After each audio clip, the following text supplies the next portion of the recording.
Se dispara la pandemia pobreza en ciudades. Si hubo un lugar donde más pobreza o donde se reflejó más el tema económico fue en las ciudades, a diferencia que en los pueblos. ¿Por qué? Porque en las ciudades todo estaba cerrado. No sé si ustedes escucharon al inicio del video del presidente Andrés Manuel López Obrador que menciona un dato interesante, y es que las partes más afectadas por la economía fue el tema turístico, porque se frenó por completo las zonas hoteleras, la gente que vivía del comercio, de las hermosas playas o zonas turísticas de nuestro país fueron de las más afectadas, así como también, bueno, en las ciudades donde muchas empresas tuvieron que cerrar. Esa es la realidad. Pero curiosamente en el tema agropecuario, que es el tema de la siembra, los animales, etcétera, bueno, toda esta materia prima que es el consumo para el ser humano, porque pues al final tenemos que seguir comiendo, esa es la realidad, no se vio tan afectada, y principalmente el tema agropecuario no se ve tanto en la ciudad. Al contrario, es a los alrededores, en los pueblos, a las afueras, pero no tanto en la ciudad. Ya en la ciudad pues te traen ya todo arreglado, ¿no? Entonces por eso es interesante que en las ciudades sí afectó, pero en las zonas que no eran ciudades no afectó tanto porque seguían chambeando. Realmente los agricultores pues tenían que seguir trabajando y seguían con la cosecha y seguían adelante, porque pues teníamos que seguir comiendo, la población tenía que seguir comiendo, y es una de las razones por las cuales no se vieron afectados. Así como también el presidente jamás congeló los programas que se le dan al sector agropecuario y siguieron apoyando. Eso es muy bueno, esa es una realidad y eso hay que mencionarlo. Continuando con la información, aquí tenemos que la pandemia redujo en un 10% el promedio del nivel del salario mínimo. Ustedes recordarán que en algunas ocasiones durante la mañanera el presidente pues sí llegó a mencionar que era alarmante cómo seguían dando de baja a trabajadores del seguro social, y es un reflejo de que, bueno, la pérdida de empleos, porque pues algunos patrones tuvieron, bueno, pues que apechugar, ¿no?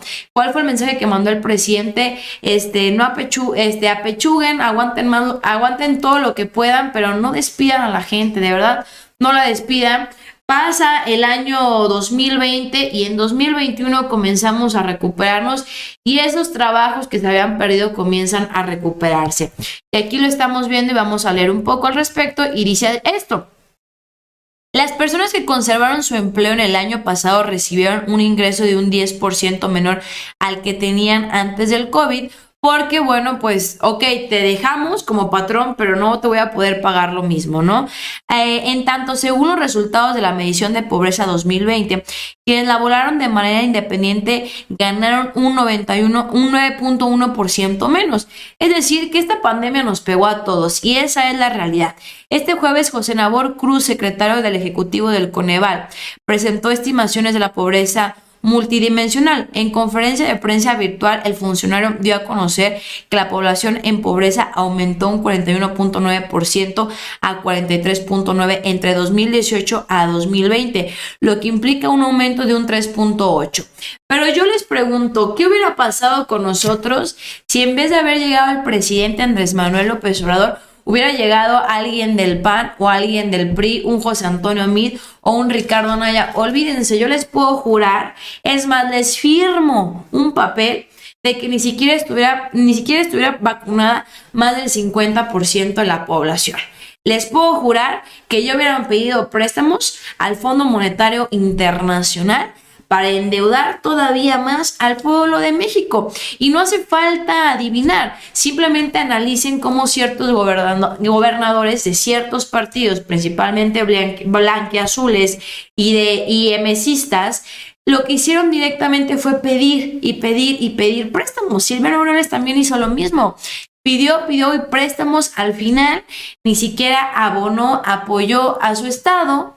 Se clavaron el dinero, el Estado está endeudado y hoy el señor quiere comenzar a vender predios. Entonces, no hay necesidad de adivinar, sabemos cómo funcionan, sabemos cómo es su forma de operar, algo que me parece lamentable, pero que sí es importante, ¿no? Desenmascarar, desnudar realmente la verdad de lo que está pasando y cómo lo está queriendo vender el Reforma. Me gustaría escuchar cómo el presidente, de forma, sarcástica, le preguntan que qué podría hacer para mejorar esta situación, y el presidente dice, o le preguntan, no piensa cambiar su estrategia, no piensa mejorar su estrategia. en este caso de distribución de apoyos, y dice, sí, por supuesto, si quieren la mejoramos, pero no voy a hacer lo que... De seguro el Reforma quiere, bueno, pues que les dé dinero a los medios de comunicación.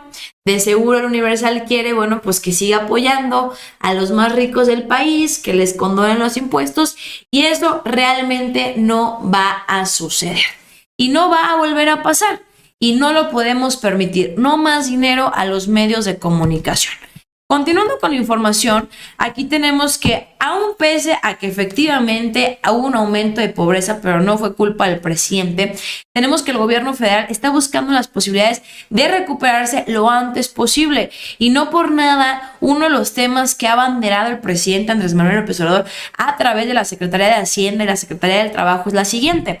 Y es que el gobierno federal apostará por cerrar el sexenio con un salario mínimo de 189.04 pesos. ¿Qué era lo que decía el PRI y el PAN en sexenios anteriores? Que no se puede aumentar el salario mínimo porque pues México, algo que es atractivo es la mano de obra barata, la mano de obra mal pagada, y que si subíamos el salario, bueno, pues no iba a venir inversión extranjera y ya nadie iba a querer tener sus empresas aquí en México, lo cual es absolutamente falso. Desde que llegó el presidente ha aumentado el salario, claro, con cuidado, informándose, porque también si subes el salario, lo revientas, pues también puede tener efectos secundarios como es el tema de la inflación. Pero si sabes manejarlo y cuentas con un buen equipo y lo vas aumentando conforme se va comportando la economía del país, no tendría por qué existir una inflación como la que aterrorizaban, manipulaban Felipe Calderón y Enrique Peña Nieto, porque lo que a ellos les convenía era seguir teniendo al pueblo pobre y seguir teniendo a los ricos de México más ricos. Ese cuello de botella, ¿no? Esa división, ese desarrollo desigual, esa famosa desigualdad que tanto daño nos ha hecho. Vamos a leer y dice así: el gobierno federal pugnará porque el salario mínimo general llegue al menos a 189.04 pesos diarios al final del sexenio, es decir que 5,700 pesos mensuales. La Secretaría del Trabajo y Previsión Social anunció que la Comisión Nacional de los Salarios Mínimos defenderá su postura ante el Consejo de Representantes del órgano encargado de fijar dichos referentes. Y es que el salario mínimo para la mayor parte del país es de 141.70 pesos diarios, más de 4,300 pesos al mes, que en realidad si lo ponemos sobre la balanza sigue siendo nada, no representa mucho. Hoy, ¿qué te alcanza con 4,300 pesos al mes? Realmente tienen que seguir mejorando, tienen que aumentar, tenemos que ir dignificando la vida de los mexicanos, y una forma es esta, con un mejor salario. Al iniciar el gobierno del presidente Andrés Manuel López Obrador, este referente tenía un valor de 88.36. Fíjense nada más. De 88.36 pesos, que es como lo recibe el presidente de un sexenio priista que se lavó las manos y que dijo que nada se podía hacer, que pues ni modo, pues ni modo, al mexicano le tocó ser pobre y pues que se aguante, ¿no? Es nuestra realidad. Mientras veíamos a una Angélica Rivera paseándose en Francia, en los mejores restaurantes, en los mejores hoteles, las hijas, bueno, con las mejores marcas. Y yo siempre he dicho, que la mona, aunque se vista de seda, mona se queda. El hecho de tener dinero y marcas carísimas y bueno, un vestuario carísimo no representa que tengas más educación. Pero bueno, cada quien. Pero definitivamente nos intentaron mentir, nos intentaron engañar diciendo que no se podía, lo cual es una falsedad, y por eso esta ha sido una de las banderas. Yo he dicho que mientras al mexicano no le falte dinero, todo está bien, hay formas. Yo no estoy diciendo que el dinero te dé felicidad, pero sí te quita preocupaciones, esa es la realidad. Y mientras uno como mexicano tenga en su cartera dinero, pues apechugas y te enfrentas al mundo y pues bueno, a ver de qué forma le sacamos al toro. Pero cuando empiezas a ver que no tienes dinero, te empieza a faltar en la cartera, comienzan las necesidades, comienzan los pagos que no puedes generar, que te rebasan los servicios que estás adquiriendo, ahí sí hay un problema. Entonces yo siempre he dicho que es algo por lo que tiene que prever el Estado o el gobierno, que realmente las economías funcionen de forma correcta, existan fuentes de trabajo, pero sobre todo también que se tengan buenas oportunidades. Porque ¿cuál es otro de los problemas que tenemos en México? Bueno, que también no se cumple la ley laboral como debería de ser. Las pensiones es un tema gravísimo que ojalá el presidente le pueda entrar de lleno antes de que se vaya, porque a mí eso sí me tiene muy preocupada. Hoy las pensiones de verdad no alcanzan y no van a alcanzar. También es toda una mafia que tejió el PRI y el PAN con la que construyen empresas con el dinero de las pensiones, y al final al mexicano le terminan dando una baba, algo que ni te alcanza ni siquiera para un retiro digno y que no debería de ser así. Entonces, por eso es importante. Yo sé que por algo se empieza, y el hecho de un aumento al salario mínimo cuidando la inflación es magnífico. Seguimos con la información y aquí lo estamos viendo. Y es que para aquellos que decían que subir el salario mínimo iba a ahuyentar la inversión extranjera porque la mano de obra iba a ser más cara, es totalmente falso. Y ese creció 6.6% la inversión extranjera hacia México en 2020, según reporta el CEPAL. ¿Qué dicen al respecto de todo esto? Es que la inversión extranjera directa hacia México creció un 6.6% el año pasado, posicionando al país como uno de los 5 en América Latina, y logramos rebasar a Brasil. Brasil tuvo más pérdidas que México en esta pandemia. ¿Por qué? Porque ellos sí le pidieron dinero al Fondo Monetario, ellos sí se endeudaron, a diferencia de nosotros. La Comisión Económica para América Latina y el Caribe detalló que el año pasado México recibió 31.365 millones de dólares, por arriba de los 28.420 millones que ingresaron un año previo. Esta marca una captura con la tendencia plana y en declive que se veía registrada en 2014. Es decir, que aquellos que decían que íbamos en declive, en picada, que el dólar, como los montajes, que iba a aumentar, iba a subir hasta 30 pesos, es falso. Realmente no ha pasado. Creo que llegó a subir más con Enrique Peña Nieto, y que hoy salga el dueño de Latinos a querer echar tirre al presidente Roberto Madrazo me parece una sinvergüenzada. Así que pues bueno, déjenme en los comentarios qué opinas al respecto de esta información. Hoy entendemos cómo están queriendo distorsionar este tema de la pobreza, y que por más que le busquen no hay forma de que puedan golpear al presidente. No se ha resuelto la pobreza, no ha acabado la pobreza en México, eso hay que decirlo.